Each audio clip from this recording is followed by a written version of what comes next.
Hello friends, ఈరోజు కాజు పన్నీర్ ఎలా చేయాలో చూద్దాం. ఒక పావు కేజీ పన్నీర్ తీసుకొని డైస్లాగా కట్ చేసుకొని వేడి నీళ్ళలో ఉప్పు వేసుకొని ఒక 10 నిమిషాలు పక్కన పెట్టేయాలి.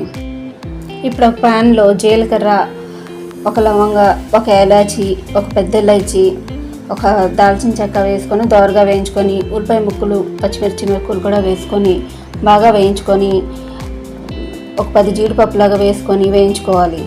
జీడిపప్పు, టమాటో, పచ్చిమిర్చి, కొత్తిమీర, పుదీనా ఆకులు, ఉప్పు వేసుకొని చేసుకున్న పేస్ట్ని కూడా వేసుకొని వేయించుకొని పచ్చి బఠానీని కూడా వేసుకొని బాగా వేయించుకోవాలి.